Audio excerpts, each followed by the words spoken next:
have in our midst today Engineer Ibrahim Bamgbopa, who is the guest lecturer for the topic Cultivating a Culture of Excellence.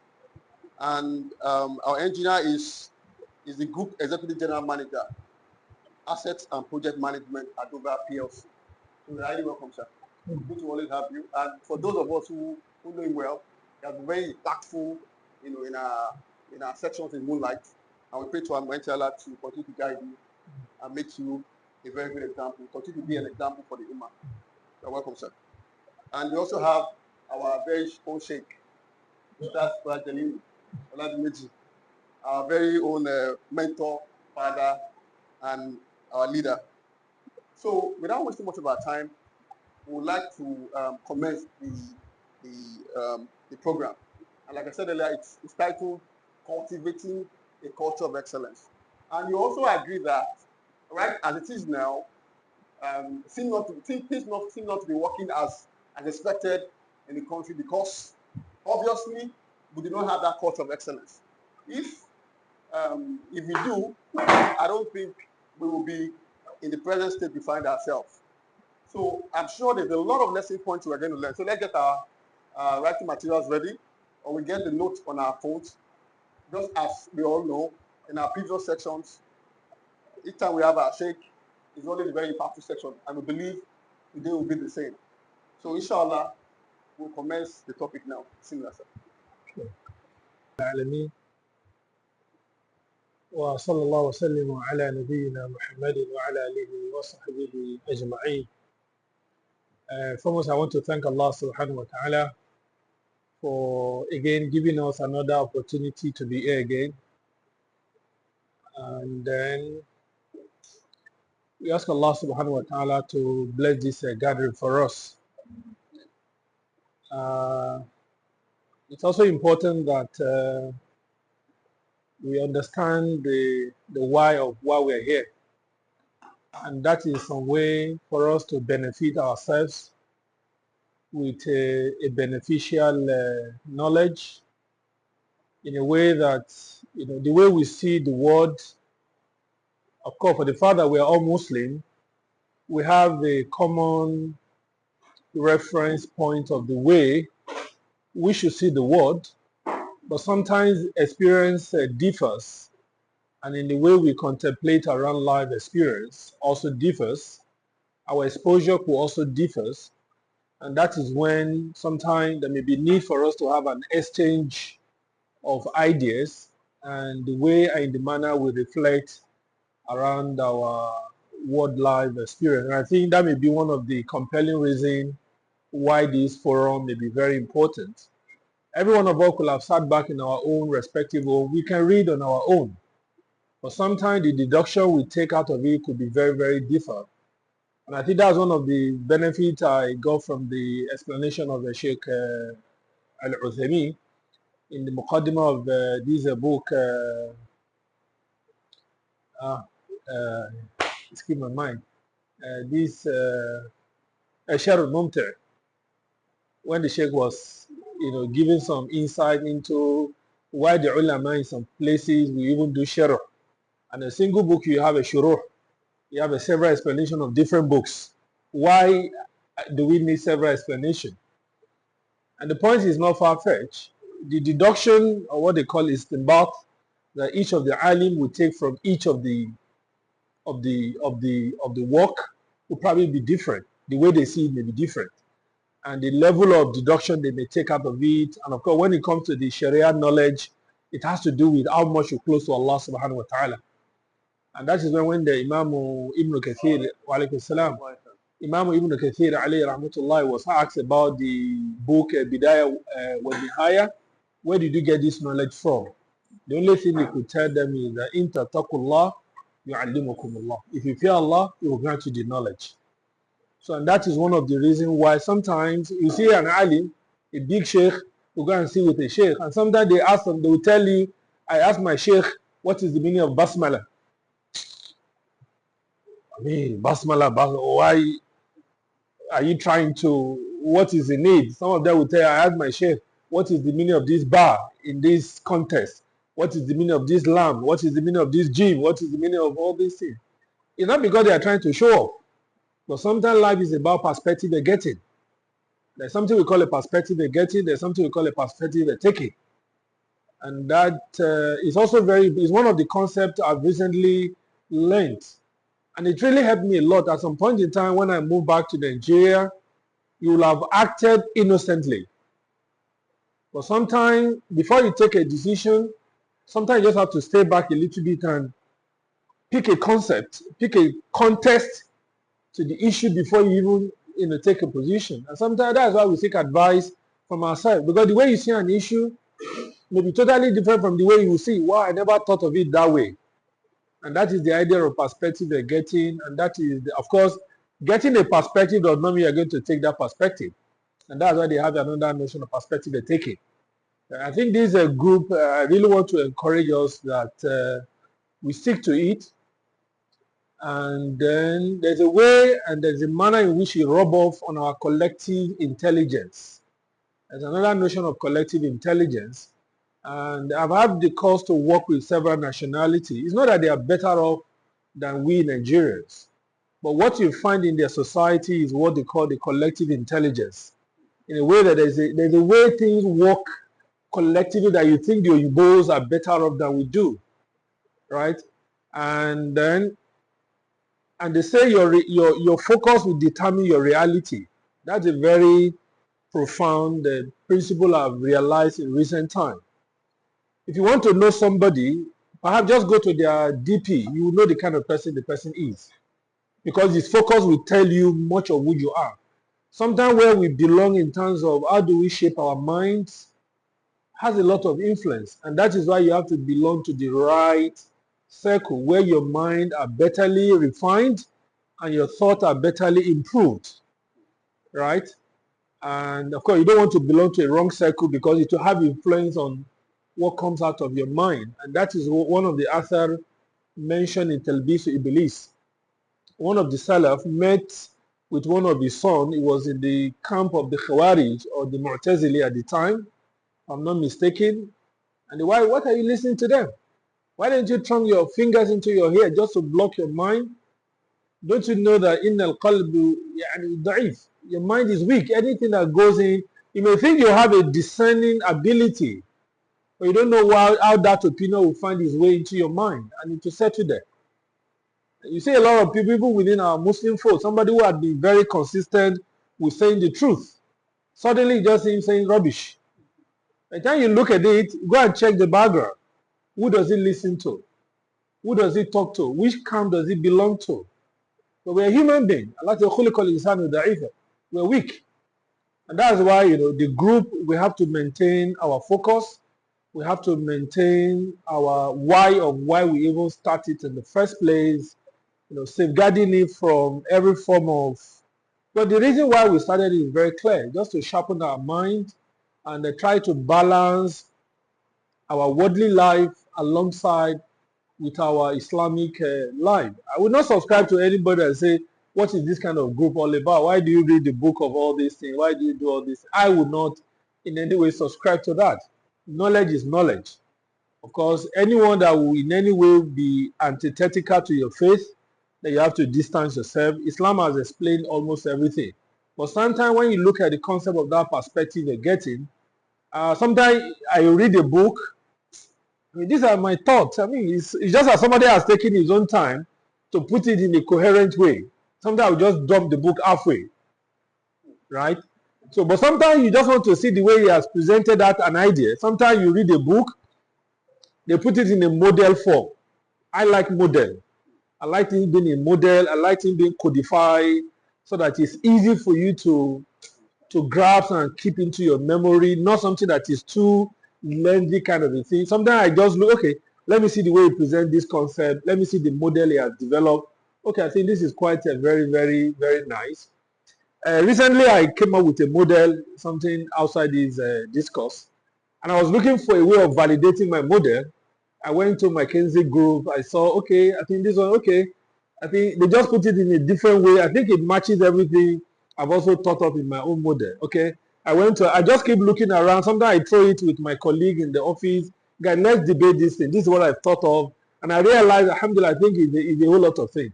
So modeling can really help us in the way we have a mental construct of an idea, and we started from the fact that sometimes perspective and getting the way we look at the way people see things can be very, very helpful in the way also in the manner we also shape our worldview, particularly for those of us in the professional circle. It's helpful a lot because they say that immediately you open your mouth, you're actually putting yourself for audition.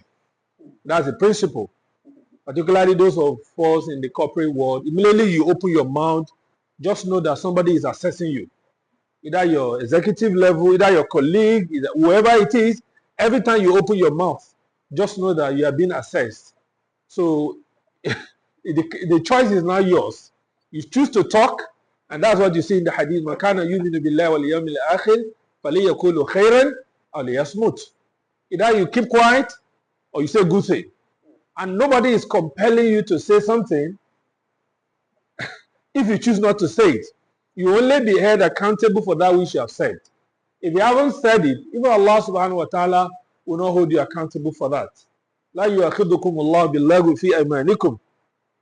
Allah will not hold you accountable for that. He will only hold you for that which you are deliberate and you are intentional about it. Why I digress into that is that the quality of what comes out of your mouth is a function of what resides in the brain. Allah has so made it in such a way that if it's empty here, whatever comes out of here will be empty. Now, somebody wrote a stuff recently. He said if the stomach is empty, you can feel it. You feel the hunger. And how do you know if the brain is empty? I just start back to and say the mouth will misyan. I said, okay, well, he said he has never thought of that. That is exactly the way it will really happen. Because that's why you see the people of the people of Tasawwuf, they will tell you there is something called ilham. They don't want to read, but then they believe one al-Janu will bring knowledge to you. Go and look at their history. None of them have ever said something good. But knowledge is not easy. The Prophet ﷺ, you have to acquire knowledge. It's easy for Allah subhanahu wa ta'ala to have sent the whole Quran in the heart of the Prophet sallallahu alaihi wasallam, because we know that inna Allah ala kulli shayin qadir.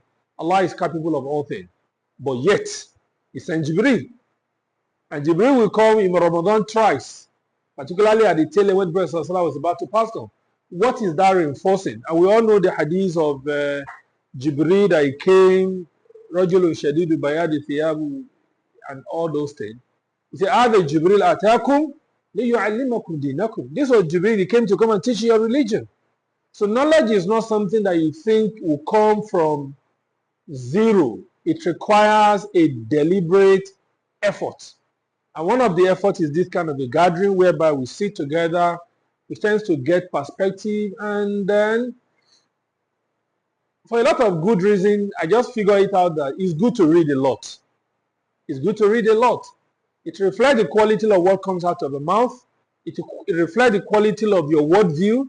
It reflects the quality of your decision process, and it reflects the quality of your perception to life as well. And then going back to where we are now, when you talk about excellence, there is an opposite to that, and that is mediocrity. And then excellence has to do with some effort, hard work. Mediocrity is when you settle for less. And when I reflect on this topic, and I prepared a slide. I just thought probably after this stuff, I will share it. I observed a 3 word in there, which I believe is also very beneficial for us. I will not make the discussion as academic as it should typically be, or I didn't even bother myself to consult books on culture and other things. I try to avoid that as much as possible. I believe now, at this stage where we are now, sometimes it's now left for us now to have more of reflection. We are, at our own individual level, we are thought leaders. And when they say thought leaders, thought leadership is about you as a person. People will come and meet you and say, Assalamu Alaykum waramatullah wabarakaatuhu. What do you see could be the possible impact of the government removing subsidy in the Nigeria economy in the next 10 years? Do you know why that question was directed to you? Or that question was directed at you? Why? Can somebody help me out? Why? Because they perceive that you have a diverse opinion. You have a view. That's what thought leadership is all about. And all of us were at that level now, right? Sometimes we have to put ourselves in that pedestal. And that's when, for those of us in the corporate world, that is level of accountability you need to hold yourself to now. You're a thought leader. People will approach you and say, whatever industry you are, how do you see the fiscal policy being rolled out by the government? How do you think it's going to affect the impact? Hey, sorry, if you probably come next week, let me go and read some textbooks and come back and give you an answer. I mean, that is not what thought leadership is all about. So, and that is where I believe now we are moving from consuming this information now for us in our mind to synthesize them and see ourselves as the thought leaders. And that is where I think we are now currently. And that's why I try to avoid going into Facebook and see what is culture all about. We'll probably do all these things together today. There are words in here, cultivating culture and excellence. If you look at the word cultivating, it comes from the word to cultivate something. That is the verb. Cultivation will be the noun or whatever you call it. To cultivate anything requires a bit of effort. And I think that's the first thing we all need to have at the back of our mind. In terms of now, I want to cultivate an excellent culture. Is it something we say given? It's given. Just sit down. It's given. The culture will just evolve. No. It's something, even the English themselves, they use the word cultivation. You cultivate the culture. And cultivation means either the way you plow, the way you sow the seed, you have to water it, you have to graze it, you have to take out the weeds, you have to nurture it until at the time when it goes to a level of maturity. And when it's growing, there could be a lot of challenge. Either it survives or it sustains itself, right? So the stage at which it survives will require a lot of effort in you trying to making sure that, yes, this culture. So we could all have a sort of assessment of ourselves and figure out who am I? Because sometimes it requires some set of self-reflection. Am I really who I am? Who I ought to be?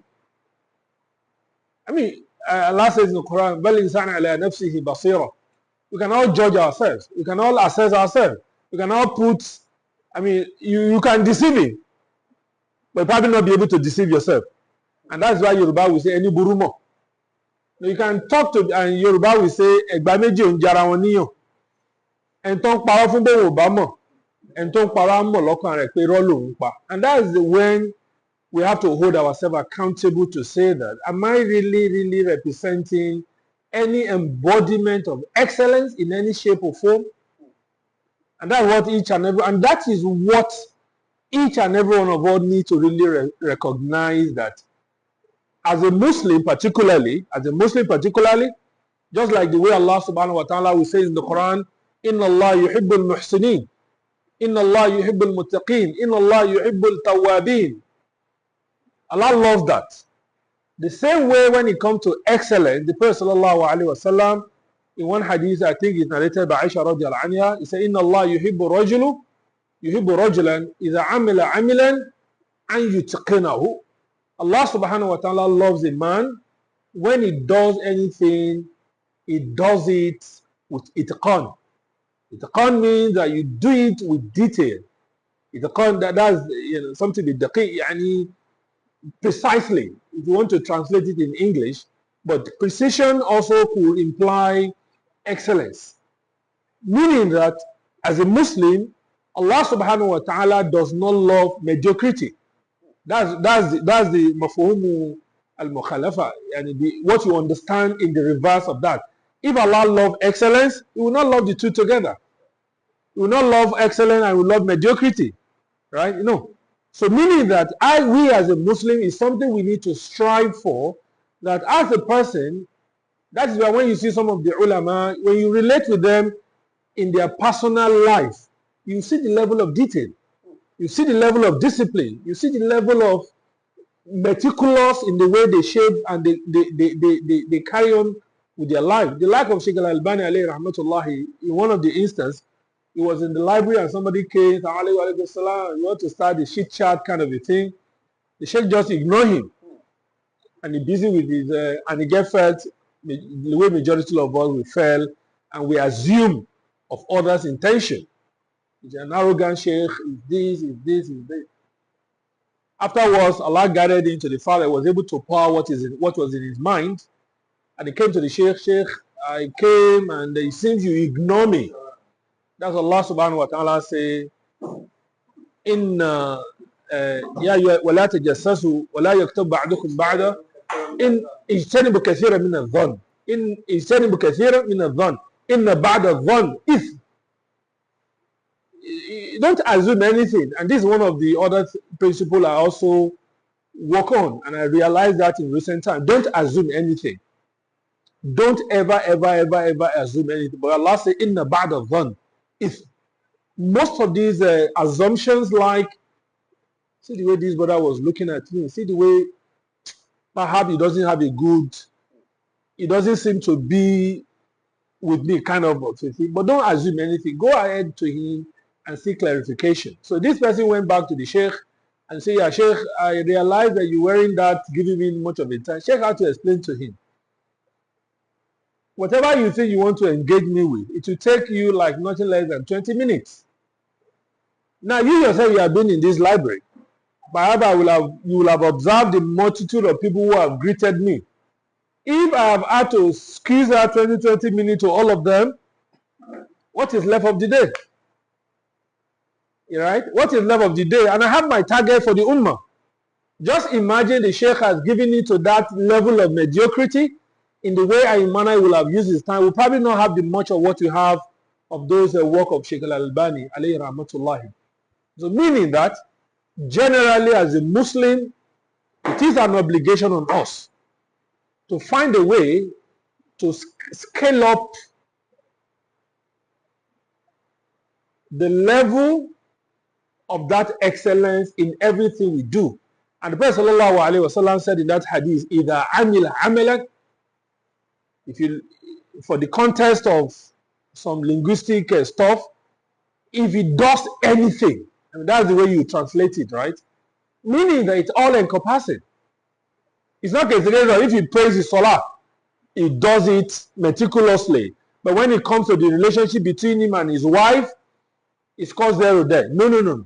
If amila amalan, if he does anything, just like the hadith of Aisha, man amila amalan, falaysa alayhi amruna. For anything that you do that doesn't have the sanction of the Sharia, it will be rejected. The same thing if you do anything that it should be there. And that's what Prophet sallallahu alaihi wasallam said, فَإِذَا زَبَحْتُمْ فَأَحْسِنُوا. Even when you have to kill, وَإِذَا قَتَلْتُمْ, even when you have to kill with precision. When you have to slaughter with, the scholar said that why would the Prophet sallallahu alaihi wasallam use that as an example of killing?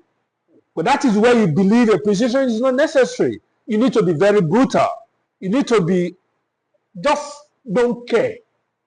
But yet, even in that situation, the Sharia still demands that you still have to observe ihsan.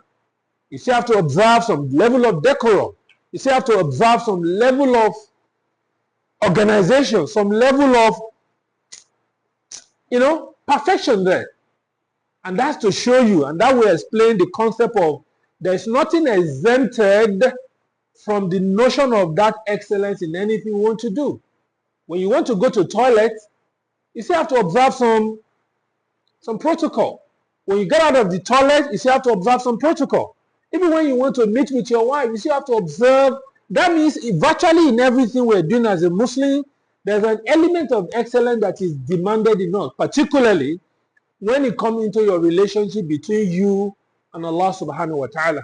And that's what Prophet sallallahu alayhi wa sallam told the Sahaba radiallahu anhu. I think it was Mu'az bin Jabal radiallahu anhu, or one of them. The Prophet sallallahu alayhi wa sallam told him, "Inni uhibbuka fillahi," I love you for the sake of Allah, and I'm going to teach you something after the salah.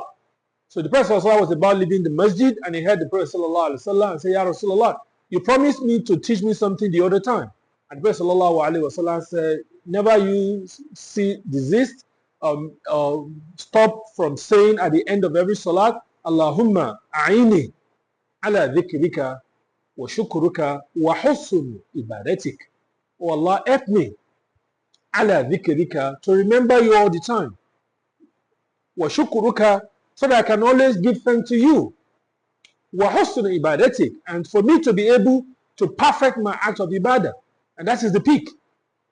So a lot of people today, you see them, they will tell you I'm a very disciplined person. But when it comes to him, between him and Allah subhanahu wa ta'ala, he prays his salat lazily. I mean, what level of principle are you trying to establish here? So the highest form of excellence that anybody needs to cultivate is the relationship between you and your Lord. That is the first. That is the first one where you need to be very, very as precise as you would love to do, as Sharia will have mandated you, not in any way of going excessive about it, but rather you still have to stick within the boundaries of the Sharia, right? So that you will not be accused of what is called the ghulu, as extremism. You still have to be within the boundaries of the Sharia. If the Sharia has given you a latitude of how you do things in certain conditions, that latitude in itself, exploring those latitudes, is part of the Sharia, is part of the excellence. And the Sharia will define excellence, as we shall see, because when you say excellence, could be very, very subjective. If you go into some society, what is considered to be excellent in some clime is something else. I've heard of a situation, a brother, I think it's an American brother, he moved to the Middle East and they were eating, you know the way people will eat. They slice the bread, you see people start throwing bread all around. Yeah, do you think I'm a dog? Why are you throwing bread at me? He felt bad. He felt insulted. Because to him, from his own context, cultural context now, that doesn't represent an excellent way of relating with people. Right? So if you put excellence on a scale, you will later realize that what does it really mean to be excellent in what I'm doing? If you see people who are dressing naked, all of them was, oh, mo fẹ́ fọ́ wọn lórí. In their mind, I really want to do the peak of it. But how do we define it? Inshallah, I think we'll come there. We started from the word cultivation. Cultivation will require, we have to understand that it requires some element of deliberateness and some element of effort and some effort of, you don't give in to excuse of, you know, I have a bad habit. Some people will tell you that, you know, I can't help myself. I have a bad habit about things. I don't know how to take care of places. Pardon me. They will use the word, pardon my bad word. Pardon my bad manners. No, nobody will pardon you. Because it requires you to cultivate it. And Allah subhanahu wa ta'ala will not demand of something from you and it doesn't give you the means to achieve it. La yukallifu Allahu nafsan illa wusa. Allah will not demand that of you, right? Whatever He has demanded of us is something within our ability. It may be difficult sometimes that you still have to exert some element of effort, and that is the take we take from this cultivation. You don't just think, okay, I want yam to grow out of that place. I want banana to grow at the back of my backyard. It's not given. You have to go out and clear the weed and make an effort for it to really grow good in the manners you expect it. And that is what a lot of ulama will also mention around the concept of habits. Is it something that is natural, that is innate in us, that we cannot change? A lot of them have these two habits, these two positions. I think Sheikh Jamaldeen, in his explanation of Arba'un al-Nawawi, I've forgotten the particular hadith, when he was talking about this habit, I think he was talking about this hadith of ihsan. He was not talking about, is this something that we can learn to seek to that perfection, or is something that is just natural? If Allah has not given me, then khalas, this is who I am. You have to live with my bad habits. But from here also we realize there's something you can actually learn. And one of the hadiths he has quoted is the fact that, number one, kullu mawludin yulad ala al-fitra. Everybody is born in that natural state. Some of the bad habits we pick up at some point in time. It could either be societal influenced. It could either be our immediate family. It could either be something we pick up from a general society. But everybody has been born on a clean note based on that hadith. So meaning that, and the other hadith they also brought forth is the hadith of, I think it's also a hadith of Aisha radiallahu anha. The Prophet sallallahu alaihi wasallam said, وَمَنْ يَتَصَبَّرَ يُصَبِّرُهُ اللَّهُ. Whoever seek to be patient, Allah will grant him the patience. They use the argument of the yatafa'alu. Yani tafa'ala in most of the cases will require you are striving to do that. Like mathalan taqarraba, for instance, you are seeking a means of nearness to something. There's an effort to that. Right? So they argue from that standpoint to say that if you seek to be patient, then Allah will grant you patience. Meaning that it's something you have to actually work on yourself. I think good enough, this book we read the other time, The Atomic Habit, I mean, if you read through it truly, you realize that habit is something you can change. Habit is, of course, we also have to recognize the fact that not everything is in your hand. You see, you have to seek the help of Allah subhanahu wa ta'ala while you are trying to perfect your habit and your attitude. You cannot say, boy, I'm going for a therapy. That therapy, inshallah, by the time I come back, all you, my enemy, you see the way I'll come back better. You probably go, you come back the same person. If Allah subhanahu wa ta'ala have not hated you. And that is where we Muslims, we are balanced. And that is the meaning of when we say, La hawla wa la quwwata illa billah. We seek the means to achieve a goal, but that means is not in itself exclusive of Allah subhanahu wa ta'ala supporting you to achieving that. That's why you say, Iyaka na'budu wa iyaka nasta'in. We want to worship Allah. But if Allah subhanahu wa ta'ala has not helped you, you probably not be able to achieve it.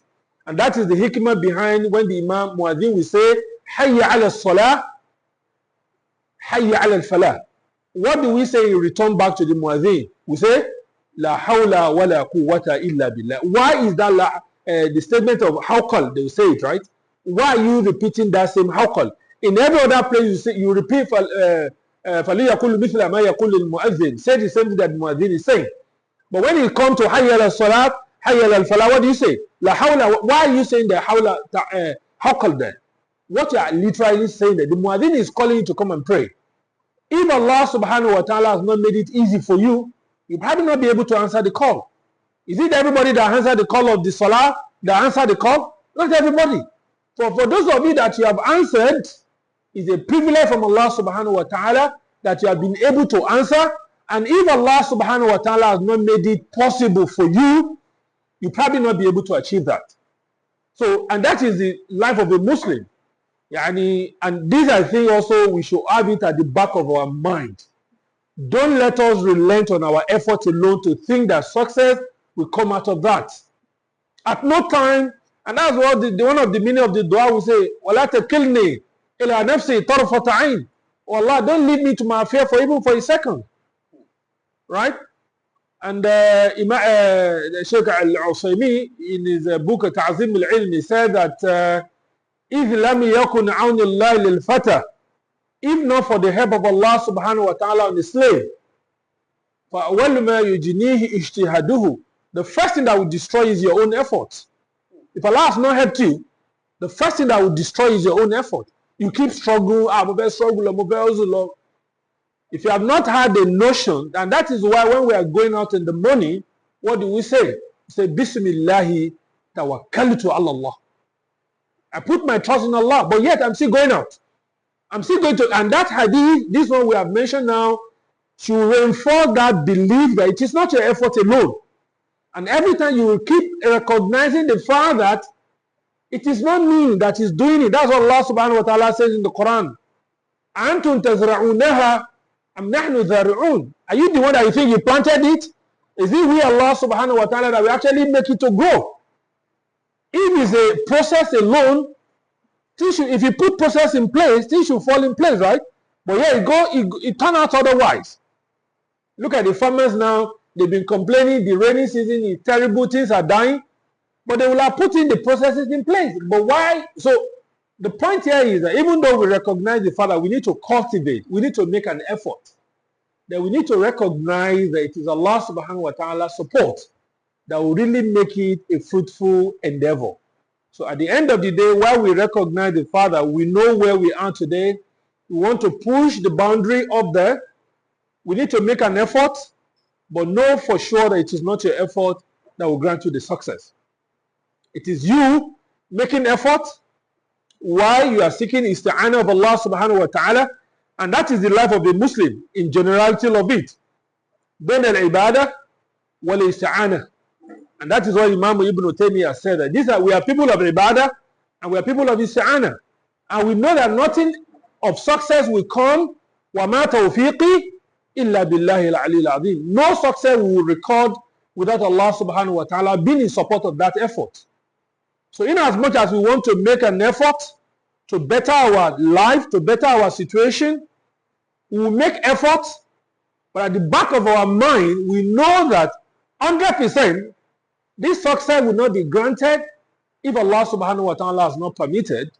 At the same time, you don't come with the notion that nahnu mutawakkilun, we are people of tawakkul, we depend on Allah, everything will be fixed by Allah. As long as you pray, there's no need for you to make an effort. There's an argument against you if you have that view. And this is what the ulama have mentioned. Prophet sallallahu alaihi wasallam says, if you have only put your trust in Allah subhanahu wa ta'ala, the way the bird will put their trust in Allah subhanahu wa ta'ala, the Prophet sallallahu alaihi wasallam said, the bird will leave his nest empty belly, it will come back in the night with his belly filled. Now look at the argument against you. The argument against you here is that the Prophet sallallahu alaihi wasallam said, he reckoned that the bird will put their trust in Allah. But did the birds sit back in their nests? No. They went out. They make an effort. So this is the balance. As much as you want your condition to change, you also need to change yourself. Allah subhanahu wa ta'ala, la yughayyiru ma biqawmi hatta yughayyiru ma bi anfusihim. You also need to make an effort. You also need to strive to make sure that your bad behavior is really changed. So without wasting much of our time, I think the assignment here is that let's reflect on this word cultivation, and now we need to understand, how do I cultivate? So I think that I will leave it to us to reflect based on some of these things we have mentioned. Now we talk about the culture. Culture is also, as we have said, is also relative. They say the Western culture, the Arabian culture, the Islamic culture. Culture is also very relative. Which culture are we really talking here? The culture we are talking here is that culture, because we are of a focused group, we are all Muslims, right? So the culture we are talking here is the culture of Islam. We have to get that right. And when we say culture of Islam, does not mean everything prescribed by the Sharia, every other thing by others that we feel there is a value in it, we cannot take it. That is not the way even the culture is defined. Even in the Sharia context, they will talk about the urf, right? The urf, the condition, the environment where you are. Somebody will say, did the Prophet ﷺ eat amala, for instance? So eating amala is bid'ah. That is stretching or restricting the understanding of what that culture really implies. The Prophet ﷺ at some point in time was approached, do you take a lizard? He said, my people don't take it. We suggest that some things are contest. I mean, when I say contest, it could be cultural contest now. That's why some people would think that putting on the turban is sunnah. The scholars say, no, it's not sunnah. It's cultural. Because this is the way they are. The Prophet ﷺ at no time ever said, I put the turban in the way I put it. Because in a whole lot of understanding, this is something, that is why, even in Saudi now, then when I used to be there, one of the ways of you identifying an alim from a non-alim is this gutara, you know, these round stuff. Most of the ulama, I don't know if you have observed, they don't use it. Just to do what? To emphasize that this is not necessarily sunnah of the Prophet. It's something cultural, but it's not, there's no problem with it.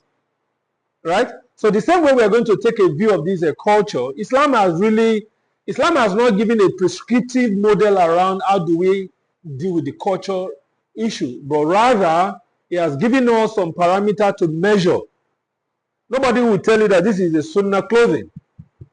The question is, did the Prophet ﷺ put on this kind of clothing before? Right? But rather, Islam has given you prescription. Man asfala min al-ka'bayn fafinnar. Whoever draws his clothes below this level is this. Whoever wears this type of clothes that is tied, that is this, that is opening all. So that is what the Sharia has done for us, right? So like I said, the culture also, like we know the popular saying of this guy, Peter Drucker, they say culture is strategy for breakfast. Culture is almost at the heart of everything, right? If the culture is bad, forget it, every other thing above it is, we are wasting our time, right? We are wasting our time.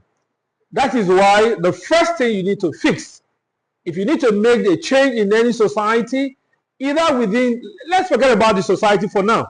But I think we all pay too much attention to Nigeria, and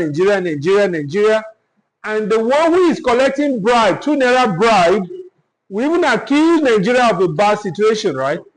If you have the audacity to collect a bribe of 2 naira, if you are chanced to collect or to be in a context where you have the right to collect billion, you probably do that. So let's de-emphasize Nigeria, because the building block of Nigeria are the homes.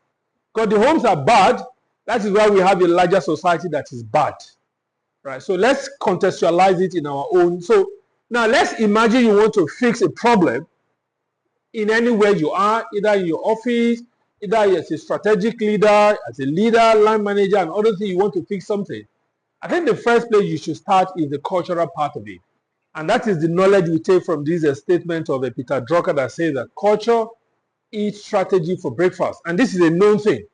So if in most of the transformational efforts in any organization, there are a lot of studies, a lot of companies want to change, a lot of companies want to evolve, a lot of companies want to transform. They want to migrate on the curve of their maturity state from one phase to the other and other thing. But they realize that there's a whole lot of effort committed to it, there's a lot of resources committed to it, but at the same time, the results are not forthcoming. Why?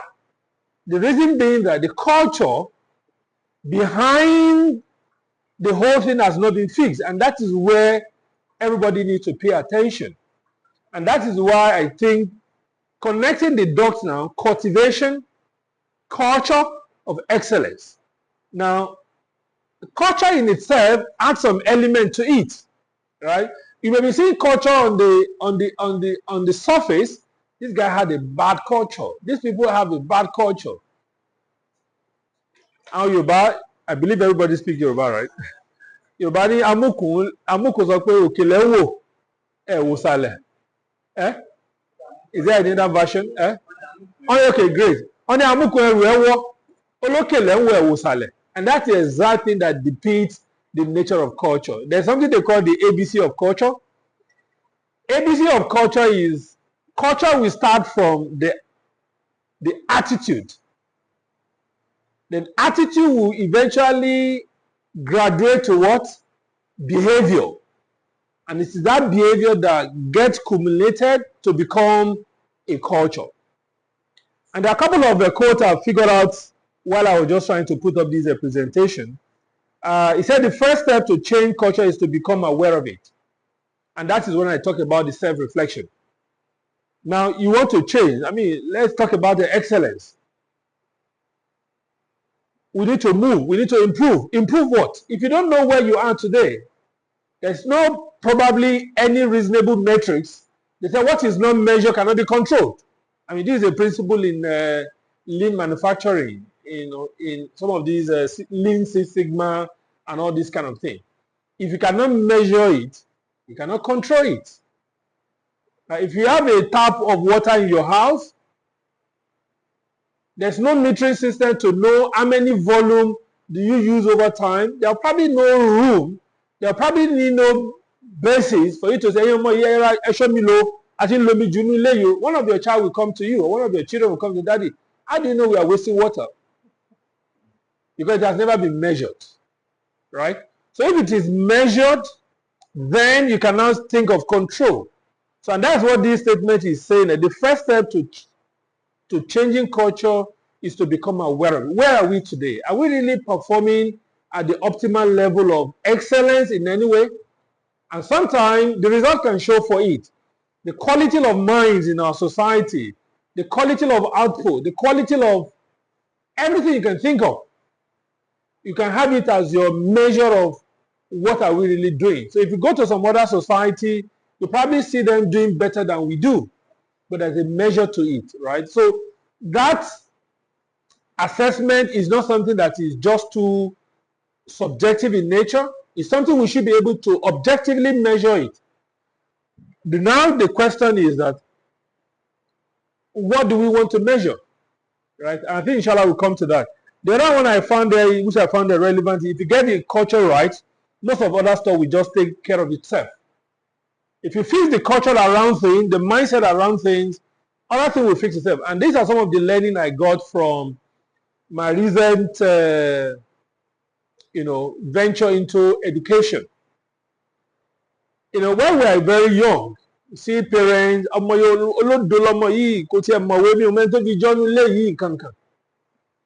they will castigate the boy, and they set him on a path that he will also recognize himself. And that's how you see a lot of children, because we profile them. We profile them. I think profiling is the word. We profile them as so don't bother yourself. And these are the genius. And if you see majority of us, and we have to reflect and we have to give thanks to Allah subhanahu wa ta'ala. It is by way of Allah subhanahu wa ta'ala helping us to survive those profiling. We could have been somebody else. And then he himself will see that, and that's the way we assume of himself, and that's the path. Right? So, culture, to define it, and I was talking about my venture into education, some of the learning I got from there. You realize that most of the children actually, in some way, they are genius. But the way we profile them, the way we fix their mindset around that thing will probably define how far and how slow they can go. So if you can fix the mindset, which also in this case can be culture, their culture to learning and their culture to so many things, even the culture of the way they see themselves. I know you are putting in a whole lot of effort. You could see a child that is struggling.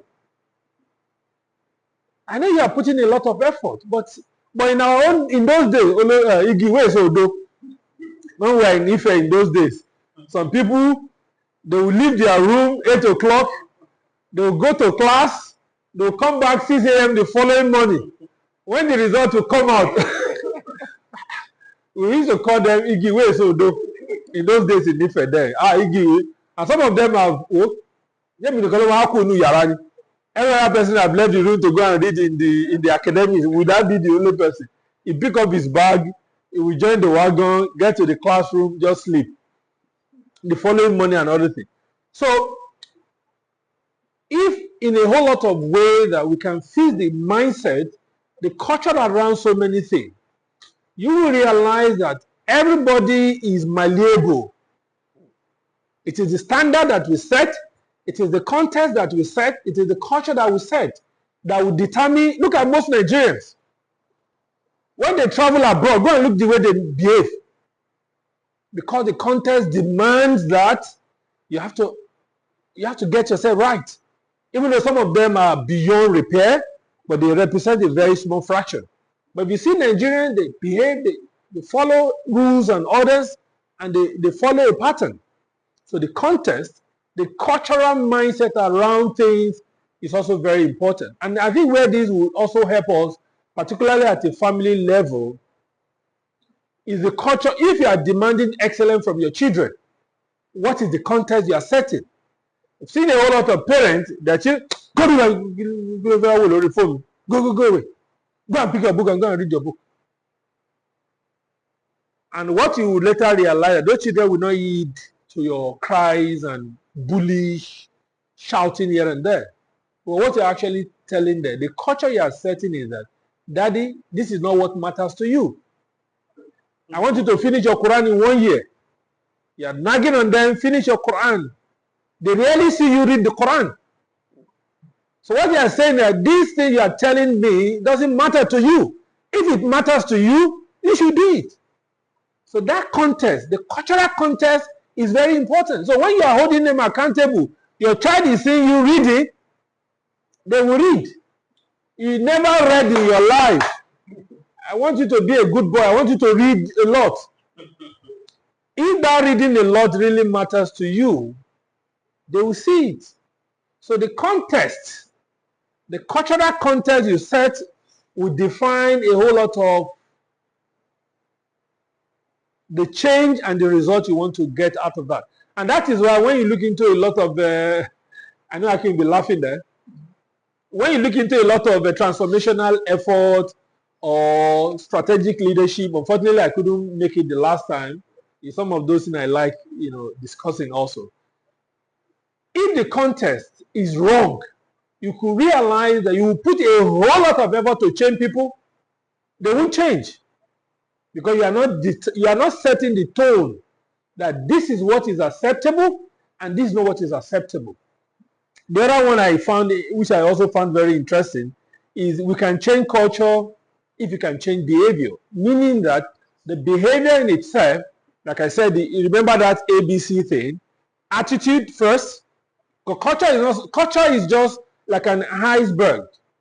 It's just what you see, but there's so many things that forms what eventually see as a culture. In your house, the way you speak to your wife, these children are too raw, they are too rude. You see the way they are speaking. See the way they speak to themselves. How do you speak to your wife? So those behavior, eventually, you see a lot of parents struggling within themselves. Why are these children misbehaving in this way? Why is everybody so tense? But there are certain attitudes that we have allowed. There are certain, particularly if you take time to study Japanese, they have some very, very, very level of some very refined attitude. The way I work with Japanese company for at least for like 2 years, and I work closely with them. They are very, very, very, the attitude on almost everything. So we don't see those attitude, but we see the culture. But attitude is what translates. Attitude, if you want to define it in a granular sense of it, attitude is your day-to-day stuff, which eventually become a behavior. Because attitude will culminate and form a pattern. And people can actually predict that boy, that man, it's not on one instance. And that's where I want to also differentiate between the attitude and behavior. You must have said a lot of lies. And that's why the Prophet ﷺ, a man will keep saying a word of lies حتى يكتب عند الله كذابا, until at a time you will not be recorded with Allah that this person is a liar. And a man will be saying the truth حتى يكتب عند الله صدوق. The hadith is in Riyadh al-Salihin. It's been a long time I saw that. But that is the point. So it's not something that is happenstance. That is why even in the Sharia, they will not hold you for what you have done once, and there is one-off, 1 in 1,000. Will not look into that. And that's not the way the Prophet ﷺ will relate with people. He will look more on a prevalent pattern before he would decide on you. There was a time between the Umar and Abu Bakr, there was a bit of a fight between them. Even though Abu Bakr realized that he was on the erring side. But Prophet ﷺ said, leave my companion alone. It was on the side of Abu Bakr. He looked more on what he would do. And you find this discussed in the book of Sheikh Munaji, Prophet Manners of Correcting People's Mistakes. So we'll not hold you for one-off account. I mean, we are all human. Kullu bani Adam khata'. Every son of Adam make mistake. Nobody is perfect. right? But I then say, what could have happened? The people want to investigate. But some people, I used to have somebody in Abeokuta there, one of my security, to the extent that Really can come to you and say, engineer, director, and go have a talent to elect member. People have known it that Really can just a past time. He will just say things, and people will get to know that don't take him serious. So attitude will culminate into behavior that people can actually profile and say, he's a very attentive person. He listens very well. He's always very punctual. He does this, he does it. Then that behavior connected with so many other things without any tobacco Assalamu Alaykum at the end of the day. Those kind of things. So it ideally become a culture. So now the reason why I say that, so that if we need to fix anything, you need to understand where you should channel your most of energy. I'll give you an instance. Somebody will say that his time is not properly used efficiently in a day. The productivity is very low. Now you see him worry about productivity. How do I use my time? How do I do this? How do I do that? You get worried on the surface. But what actually do you need to fix? There's some attitude you just need to fix. And I think that's where this Atomic Habit, I always recommend that book to people.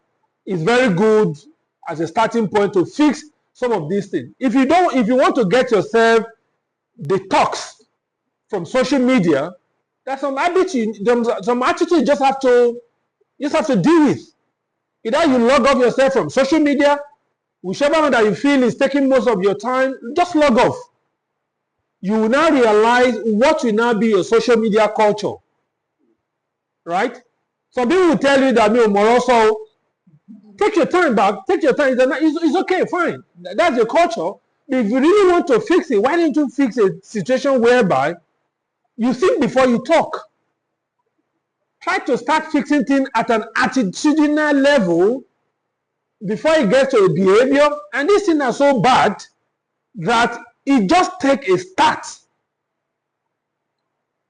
In my masjid, I was doing some experiment with myself. Not before then. When I was working in UAE, we bought 2 MacBook. At the same time with another colleague, is a Syrian guy, and me Nigerian. After like 2 years, if you see this guy laptop, and you see my laptop, they are poles apart. And I did one experiment. Because in most cases, you want to give yourself an excuse. Because it's time. This guy's name is Umar.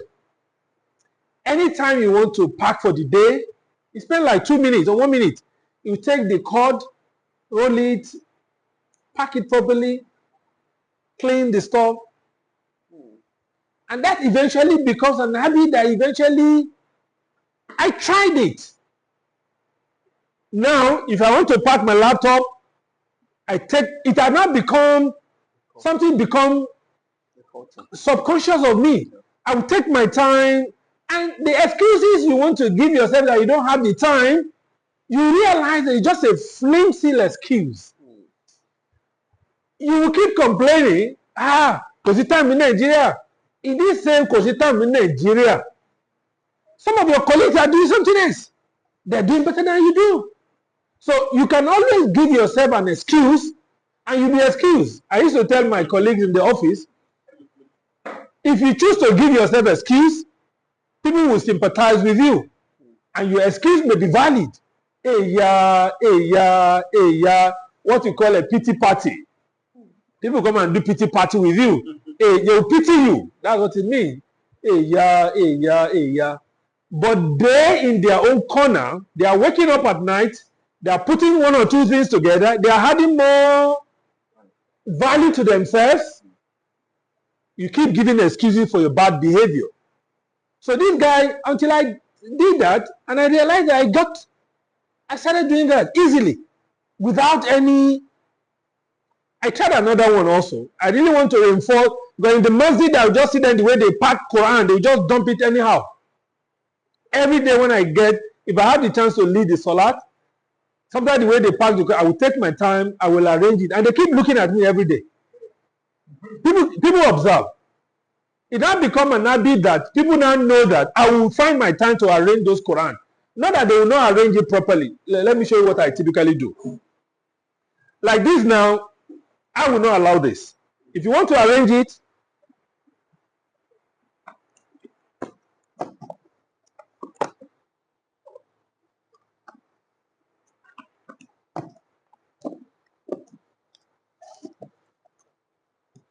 this is what I will typically do.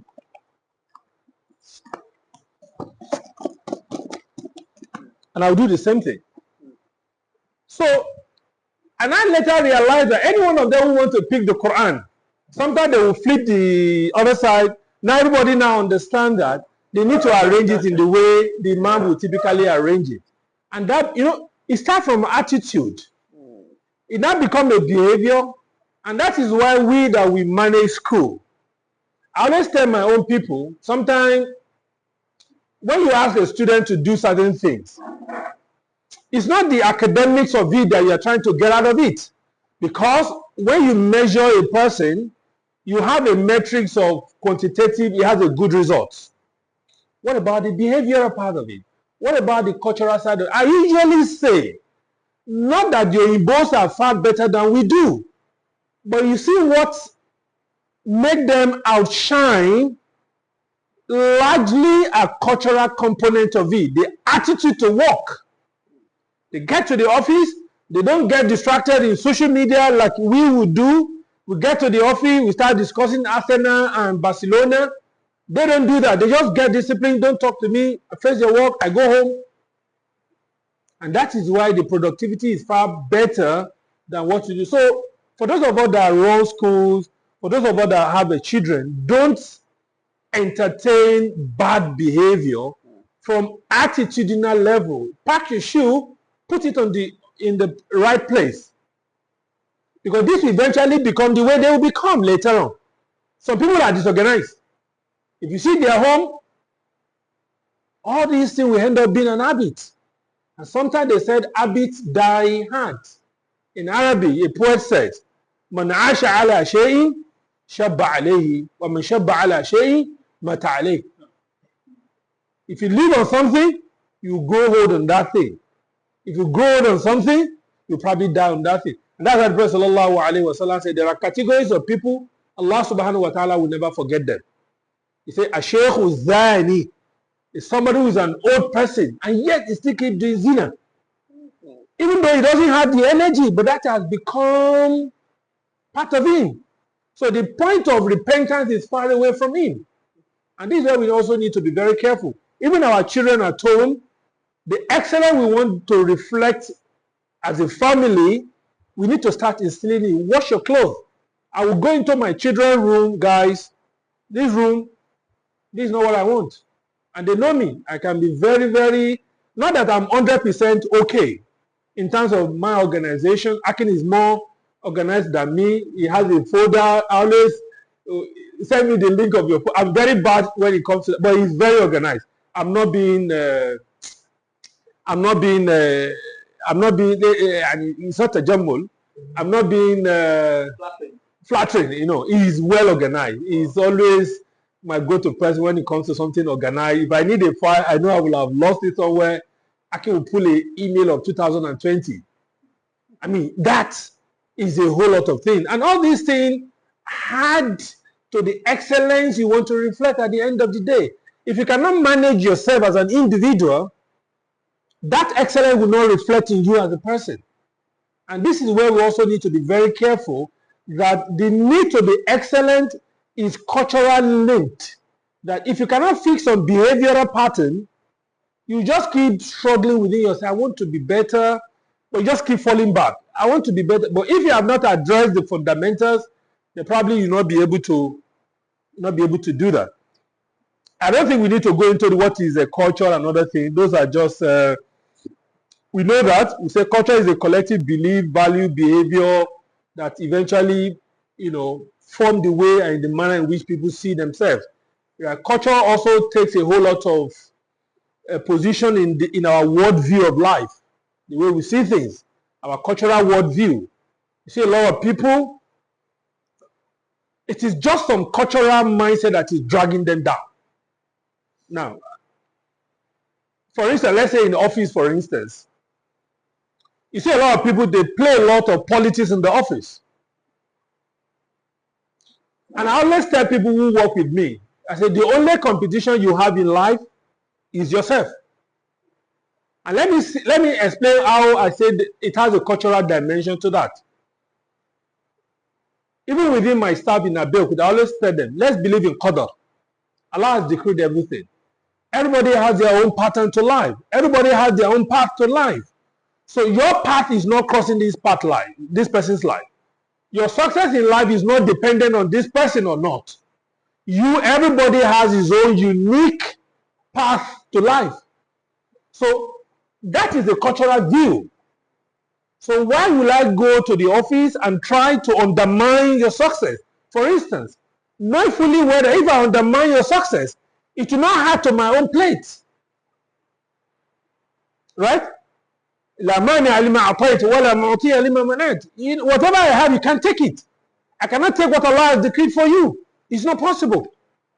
So, and all these things will shape our, that is why we also need to get all these things wrapped together as a Muslim, that what shapes our worldview, which eventually becomes our cultural value, right? And to simplify it, they always say that culture is a component of three things. The first one is the assumptions, the belief around the way we see life. And some people believe that, that's how you see them in the office. Until when I got to Nigeria, very funny. I don't typically lock my office.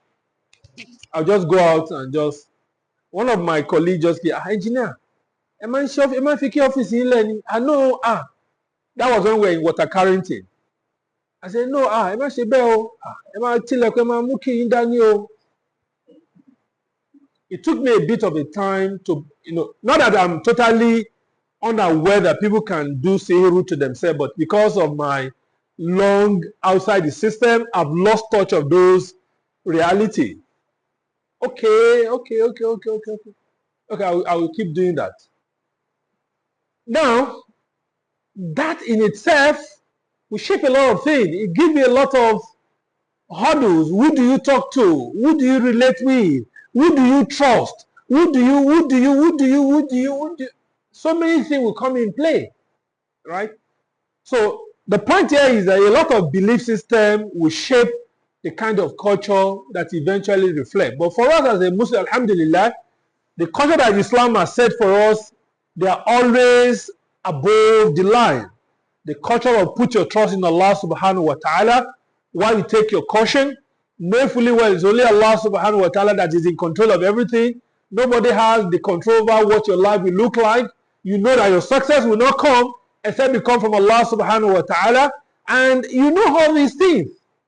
And you put your trust in Him, you wake up in the night. We're not saying that don't think that people cannot do harm. The Prophet ﷺ said in the hadith in Sahih Bukhari, "Inna al-ayn haqq." The evil eye is the truth. But then that's why the Sharia has given you the mu'azatain. Do your isti'adha, do your tawakkul. Bismillah tawakkaltu ala Allah, wa la hawla wa la quwwata illa. The Prophet ﷺ said, whoever says that, nothing will harm him until you come back. So I will pay more attention to that. Seeking a protection from Allah subhanahu wa ta'ala and just act innocently. In a way that it takes you above the water, it takes you above the level for you to really act in a way that you just want to be the best of your version. And you have a self-assessment of yourself all the time. I think this is not where I want, not because Mr. A is in 60, the level Mr. A Onoshi Jingo. No.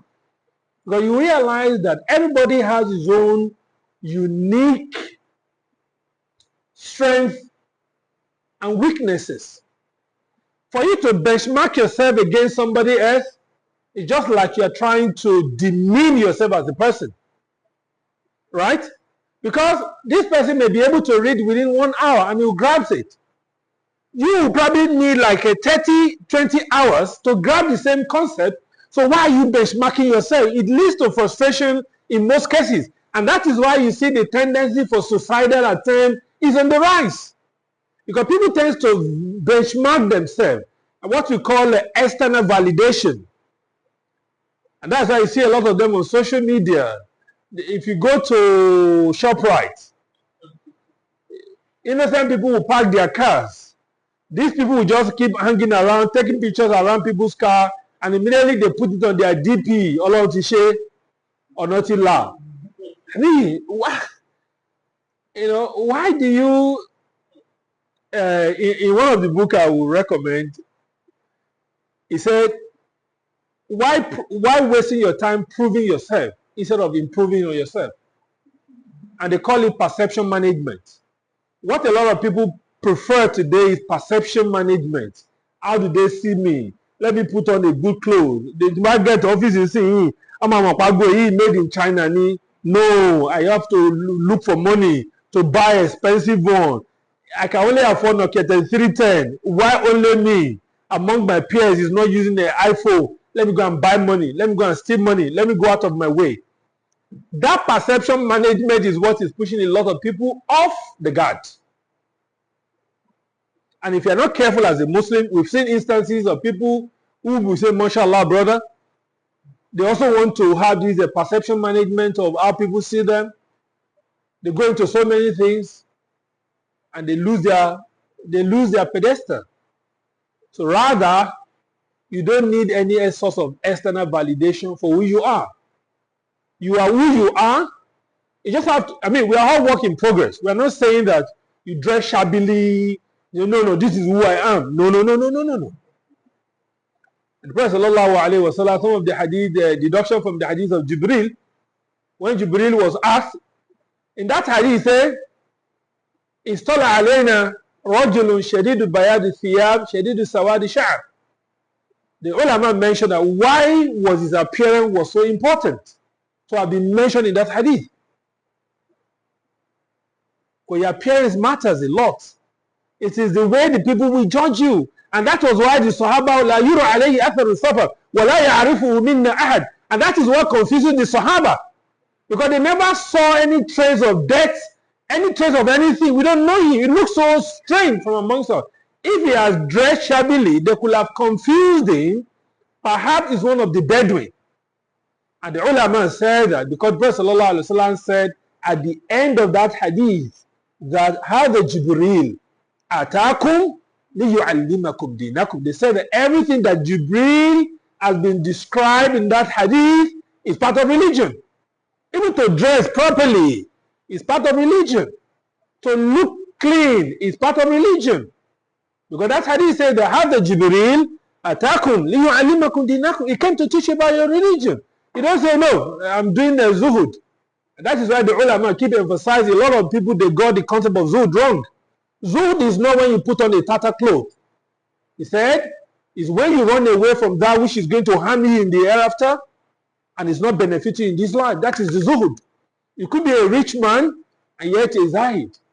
Because you run away from haram while you are pursuing everything that is going to help you in this life. That is the meaning of zuhud. Zuhud is not, mashallah, that brother, if you see him, he always cry, he look tattered, his shirt is always torn. Sometimes he will use a nail and kiniko. He doesn't want to use expensive tailor. Sometimes he just buy one teru, 200 naira per yard. Is that zahid? No, that's not. That's not. And that is why the ulama, you see, this religion is being guided against wrong understanding of what it ought not to be. Right? Dress properly. Dress sallallahu alayhi wa sallam. إِذَا أَتَاكُمُ اللَّهُ أَحَدُكُمْ خَيْرًا فَلْيَبْدَأْ بِنَفْسِهِ. If Allah has granted any one of you with goodness, start with your own self. وَأَهْلِهِ فَلْأَقْرَبِ الْأَقْرَبِ. Start with yourself and start with your family. Treat yourself. And the Prophet also said in another hadith, if Allah has granted a slave with a bounty, you want to see the author of that goodness on him. We're not saying to be extravagant. That could be relative also. But if Allah has blessed you, eat halal. وَلَا تَنْسَى نَصِيبَكَ مِنَ الدُّنْيَا. Don't deny yourself of that which Allah subhanahu wa ta'ala has granted of you. Nothing in the Sharia prevents if Allah has granted you. But what we are saying is that don't go overboard in the course of trying to seek for your livelihood. The Prophet ﷺ said in another hadith, أَجْمِلُ فِي طَلَبِ رِزْقِكُمْ. Be very moderate in the way you seek your lively provision. We're not saying that go and join the bad wagons. Right? Imam Ibn Abi Dunya wrote in his book Islam al-Mal, he said, نِعْمَ الْمَالِ لِلْرَجُلِ الصَّالِحِ. What a beautiful wealth for a righteous person. So meaning that the Sharia did not in its outright sense say that no, don't go after that which is going to benefit you. Right? That's a digression. But what we are saying here is that that culture of excellence should reflect in our behavior. When we keep appointment with ourselves, we should stick to the appointment. And we said the program will start by 11 o'clock. We probably came a little bit later. I'll crack a joke. There was a poster I saw somewhere, either online. So they called them a dispute resolution committee. And they wrote, the meeting has been postponed because the committee cannot agree. And these are the people who are meant to do the dispute resolution. The meeting has been postponed because the committee cannot agree on the timing. So if they cannot agree as a dispute resolution committee, then what is? I think some of these things, like we were reflecting before every other person comes, I think it's something we just have to hold ourselves to a very high standard in the way and in the manner, and that is going to be a reflection of everything. And I want to tell us that, you see, all these things that we do, for those of us that we have some principled parents, you will see that those things reflect on us. I usually check with Engineer Akin. Akin can be very meticulous. He said he has a file where he keeps all his receipts of everything he buys. By the time you look back, it's not a trade that you just come up with. You probably go and look at his father. So those things, they are trade that they are transferable traits. And if we are demanding excellence from our children, let's hold ourselves accountable to a high standard of that excellence in a way that we are demonstrating to the children that this is the acceptable standard of excellence in which we have in this house. I usually tell my students, I think there is nothing that will motivate you to score A in your exam. Imagine a scenario in the future when you become a father and you're trying to motivate your own children and you're telling them, you children score A, score A. And one of your boss children will come on and say, Daddy, can you go and bring your own result? Let's see. And all you could say that, no, you know, in our own time, the question was very hard.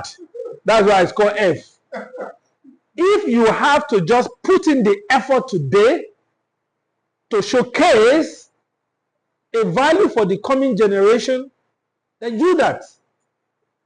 I mean, that would be a very strong, compelling case of why we should just come up with, because our children, they don't look into much of what we say. They look into much of what we do, and that is when, you know, that concept of excellence and cultural, you know, value becomes something very important. And the value we said that we espouse, it has to be something that generally should be within the realm of Islam. I've seen a whole lot of parents, they say, no, I allow my children to do things on their own. I give them the liberty to watch anything they want to watch. I give them the liberty to mingle with anybody they want to mingle with. So there's need for us to also understand the boundaries of what we mean by this cultural value. And I think we don't need to say much about that. We all know that Islam, the Prophet ﷺ said, "Bu'istu liutammima makarim al-akhlaq." I have been raised to perfect all good character. And that is one of his missions. That is not meaning that that is the only thing he was raised for.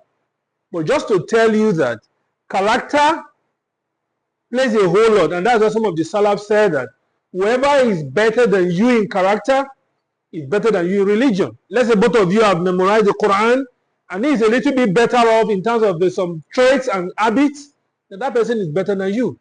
And that is when Allah subhanahu wa ta'ala, the ulama will mention that just to tell you why these habits and cultural things are very important. Allah subhanahu wa ta'ala did not describe his prophet with anything more than character. Innaka la'ala khuluqun azim. There is no verse that said that you are this, because at the end of the day, all of whatever we are doing of learning Sahih Bukhari, going to Adab al-Mufrad class, all these things, what are they meant to achieve? What are they meant to achieve? Even look at your salat. Inna salata tanha anil fasha wal munkar. They sum up to reflect something that can be every other thing that just on the lower part of the iceberg. At the end of the day, what will really show that you are a person of D is your character. Because everything will, I mean, let's think about it. Look at the Salah, look at the Hajj, look at the Zakat, look at the fasting in the month of Ramadan. لَعْلَكُمْ تَتَّقُونَ. There's a goal behind it. And if you look at all of these things, and that's how the ulama would mention that, why did Allah subhanahu wa ta'ala describe the prophet? It didn't say you are the best in ibadah. Why we know that? Why has he chosen subhanahu wa ta'ala to describe him that you are the best in character? And he sallallahu alayhi wa sallam said, Bu'istu makarim al-akhlaq, lutamim makarim al-akhlaq. I have been raised to perfect character. Everything, if you do sadaqah, is towards something. Though there's a reward for that, but it shows your kindness. It shows the way you talk to people. وَقُولُ لِلنَّاسِ حُسْنًا. Allah command the way you talk to people. Be humble. You know, all of these things sum up to something that eventually is what we see. And that is what people will see in you to really make Islam attractive to them. People will not look into your words. That brother has memorized the Quran, but don't play with him when it comes to money. That's, in English, there is paradox. They are what? It's contradictory. I mean, they don't make sense, right? Like I said, I think we talk about the concept of the culture as an iceberg kind of a thing. We only see what is up there. There's a whole lot of things that make component of a culture. And then we all need to identify all those things from the attitude side of it, from the behavioral side, into there's another thing I saw recently, and they call it the chain of the long-term success. And the culture also feature in it. This is the curve. This is the model. It talks about the leader. The first thing you probably need to do is to instill the value system. And I was so fascinated with this model. I think I saw it about a week ago or so. So the value is the first thing, which is our Islamic value. I mean, because without a value, the value is a question of what do you really want to achieve out of all these things? What is the compelling case for whatever we are doing as a people? What is the value around it? What is our value system? Of course, all our value system is towards pleasing Allah subhanahu wa ta'ala. Then that value now will not cascade. That value is what guides the behavior. As a family, I usually advise, though I'm not good at it, advising people on marital issue. I typically don't get involved. Since I know myself that since I found myself as a grown-up, I've not gotten involved more than twice. I don't typically get involved. But I have something that I believe works as a family. And from my experience and from my discussion with people, most families, they don't even have a value system. I may be wrong, but these are my own observations. That is why you see a wife, he has a different thinking. I met a brother currently in UK about 2 weeks ago. The wife was telling him, Abu, if I can move to UK, I will divorce you and I will go. The wife, in the cup, she used in the cup. She used the cup. She said, okay, I don't want to divorce. So yeah, let's go to UK. It's not a case of that's a different case. That's a different thing, issue entirely. But what I want to emphasize here is this. Sometimes if as a family you have a value, that value will guide your question or your inquisition of whether you should go to UK or not. But many of the instances, things are very fluid and a lot of things come into play. Even the choice of who do we associate with, Who do our children associate with? What kind of book should our children read? What company should they meet? Which kind of school should they go? If there is no value, it appears there won't be anything to guide our behavior. As a family, I always tell people, as a family in the house, there should be something that the family cherishes as a value. What do we as a family now, what do we want to achieve for Islam? Is it a case of, you are the sugar in my tea, you are the bread in my butter? That is what you believe family is all about? I think we need to do more. And there is need for us, even our own children. What we call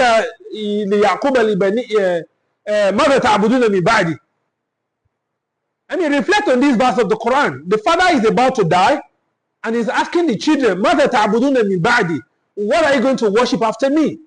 What does that suggest? That's a value.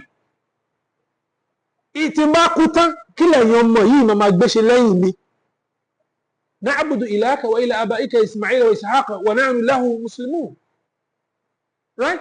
And the children came back and said, we will not do anything other than the one you have set us on that path. Do family really have a value? From my own thesis, I don't have any empirical evidence to suggest that as a valid hypothesis. For most of what the cases I've heard of, it appears many families don't have a strong value system that they are saying that this is what we want to do as a family. Kini relationship where kini nkan tó jámọ́?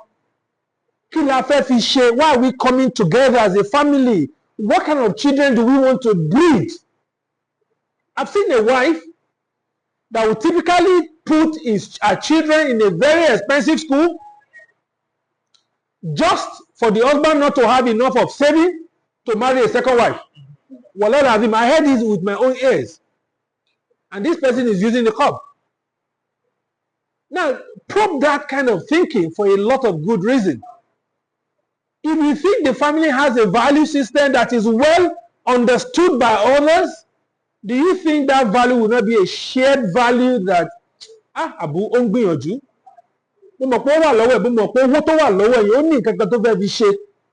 there's a trust in the house. What legacy do you want to leave for your children, for instance? What Islamic project do your family have that you say, this is the button, continue this struggle from here? Do family typically have this conversation? I figure out it doesn't in most cases exist. That is why the wife will not trust the husband.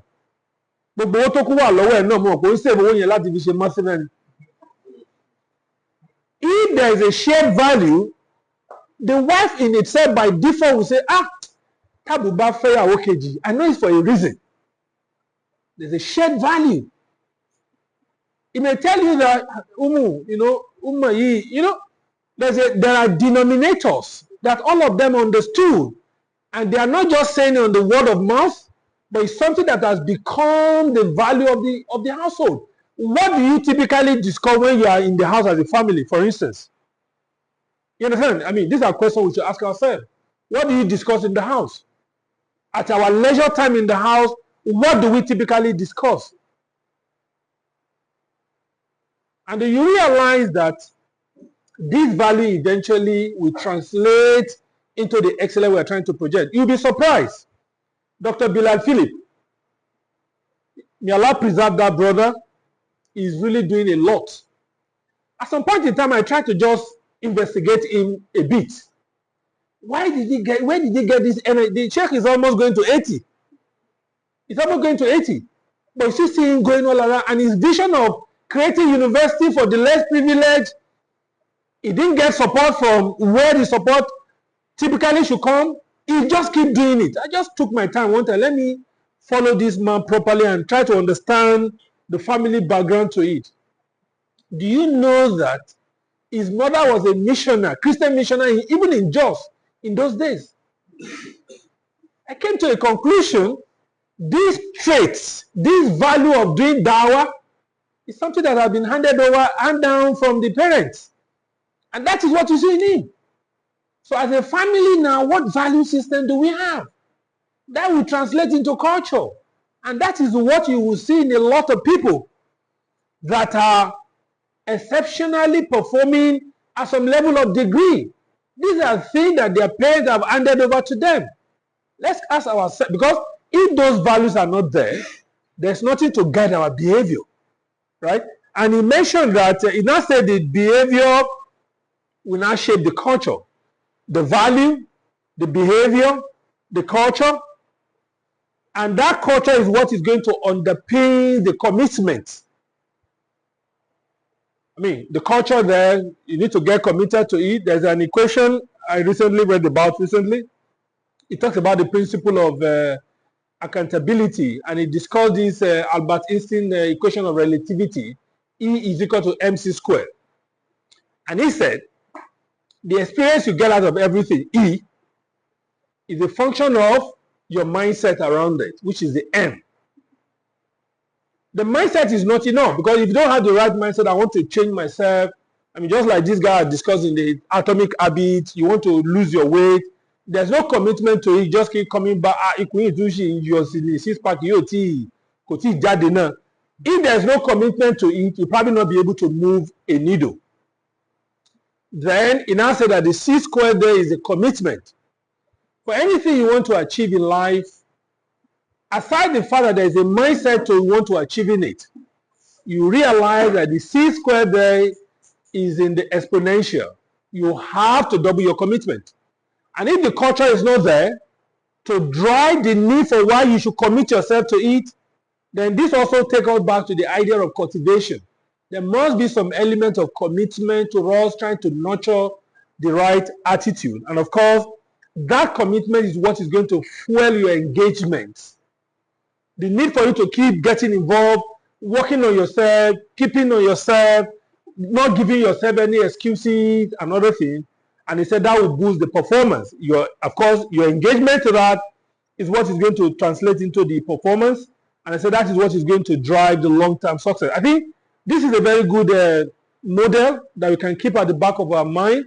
The value, the behavior, the culture, the commitment, the performance, and of course that is going to drive the long-term success in everything. I think it's a very good one that we can have at the back of our mind. We've talked about the concept of ihsan. In some cases, the ulama will translate it to mean ihsan, right? And then we said Allah subhanahu wa ta'ala love it, right? And the Prophet sallallahu alaihi wasallam would pray that Allah subhanahu wa ta'ala should help him to attain. In one hadith, I can't recall a verbatim now, the Prophet sallallahu alaihi wasallam said Allah subhanahu wa ta'ala loved the peak of things and he hates the lowest part of it. The lowest is when you just come up with some element of mediocrity. Allah hates it. That's when you need to perform. That's why Allah subhanahu wa ta'ala alleged the hypocrite. When they want to pray, qamu kusalan. They pray lazily.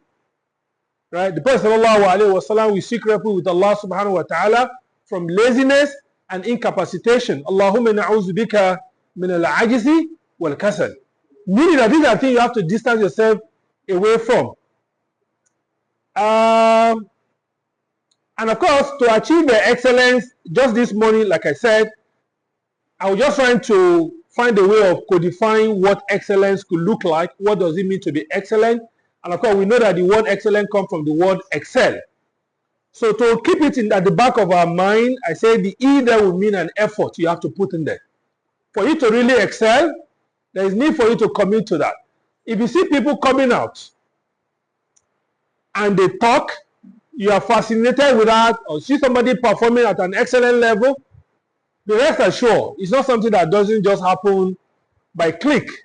There's a whole lot of investment that has gone into it. There's an effort you need to put into it. Waking up in the night, spending your money on what you feel is the most important to you, right? And of course, just like we mentioned about the root word of excellence means to exceed the limit or to go beyond the mark. That is why even in exam, you have a pass level, you have a merit, you have excellence. Excellence is a measure of what you are going above the limit. And so the word excel means that you are exceeding the expectation. And the C there is a level of commitment. For you to really excel, just like we have said, the model we reviewed, and the equation of E is equal to MC squared there, the C there require that you have, for you to excel, you have to double your commitment. And that is what that reminds me of what Imam Muslim said in his Muqaddimah of Sahih Muslim. He said, لا ينال الجسد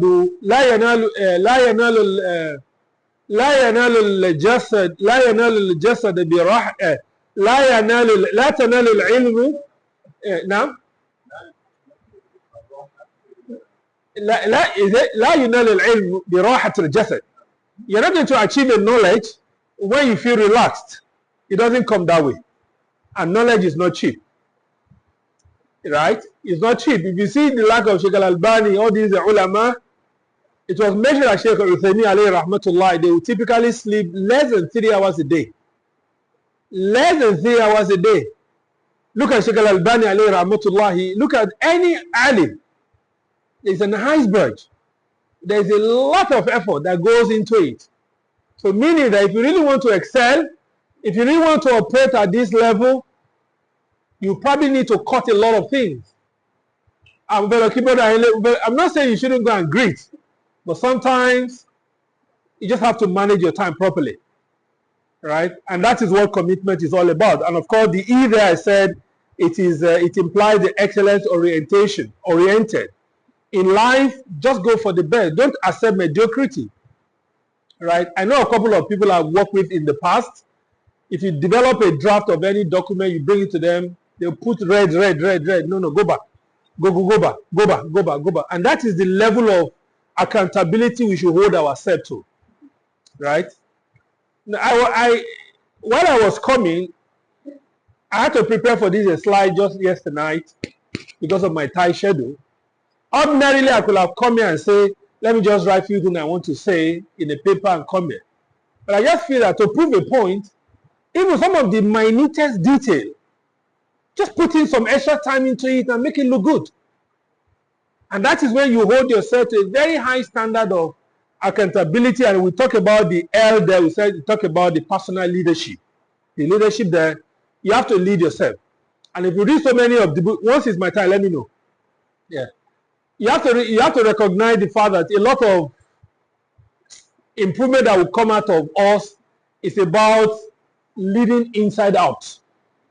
The Arabic, they will say, "Faqdu shay la yu'ti."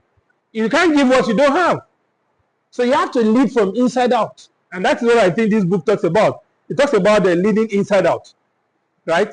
So, and that is one thing we also need to hold ourselves accountable to. For you to really succeed, there's need for that level of accountability on our side. I don't think I want us to go, I wouldn't want to go further now. I'll just stop. Perhaps there are questions, but the aspect of the excellence which I've figured out here is that we have the spiritual excellence, which is between you and Allah subhanahu wa ta'ala, and that is the hallmark of the relationship. You have to keep in the excellent position. You have your professional excellence, your work, your attitude, the way you run your professional life. You have to be on the top of the game as much as you can. And of course, we have our own personal life, personal excellence, the way we conduct ourselves, the way people assess us, the view the people take of us, and the way they see us, the value, the excellence we portray. And the other part is the social part of it, the mu'amala part of it, the way we relate with people. I mean, I was forced to bring up this part of what I would call the environmental excellence, in sense of not only the way you relate with your human being as well, even the way we relate with our environment, right? The way we relate with animals, the way and the Prophet ﷺ was quite very particular about it. You remember the hadith of a woman that has a cat. She will not let this cat go out and eat, and she will not feed the cat. The Prophet ﷺ said, "Fahiya min ahli nar." She's what? She's an inmate of hellfire. Even the way you relate with animals also should connote the way you relate with your neighbor, right? And you remember that hadith of a woman, a baghi, a prostitute. She saw a dog panting for water. The Prophet ﷺ said, this woman went, she saw the dog. This dog is suffering from the same test I'm suffering from.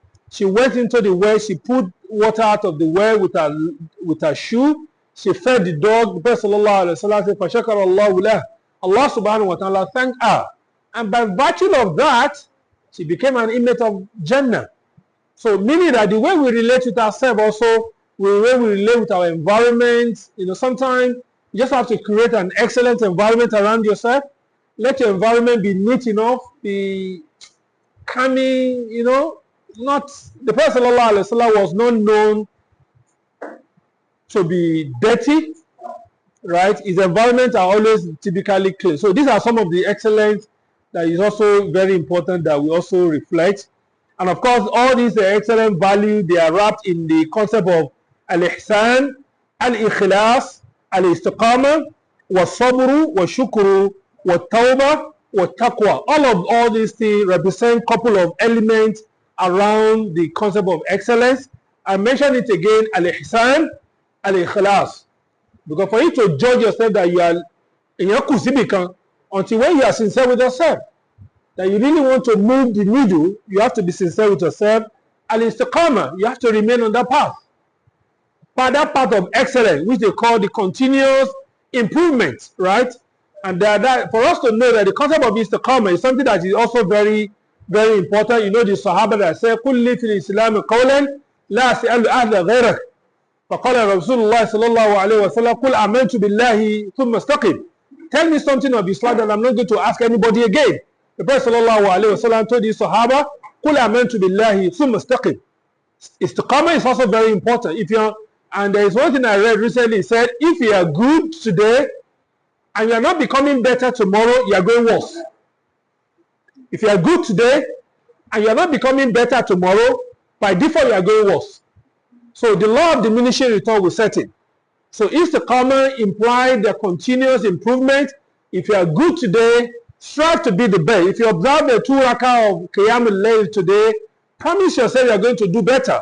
And keep going and going and going and going and be consistent with that. Of course, patience. Of course, changing is not easy. It requires you to be patient. And of course, be thankful to what Allah subhanahu wa ta'ala has bestowed upon you. You could see yourself better than the others. And that's why the Prophet sallallahu alayhi wa sallam said, Mara al-mubtala.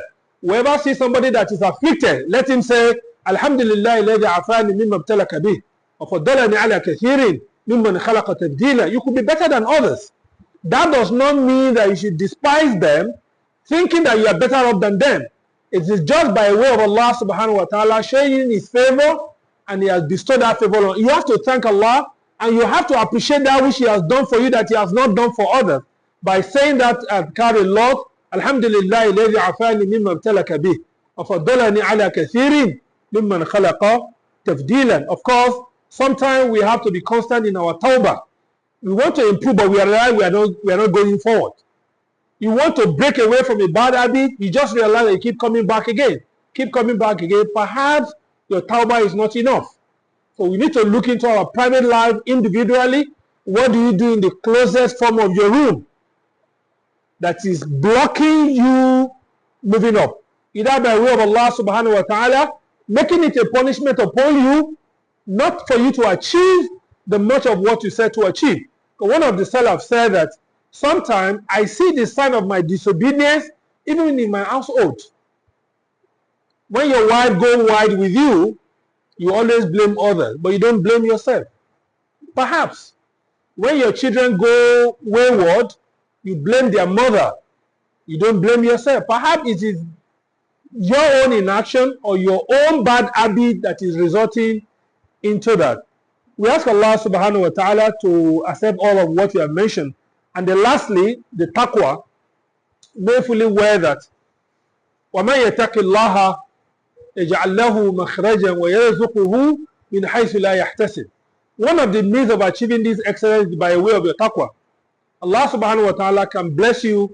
He can provide a way out for you. Know fully well that it's not our effort in the first place. It is Allah subhanahu wa ta'ala that is just being showered His favor on us of whatever we could have achieved.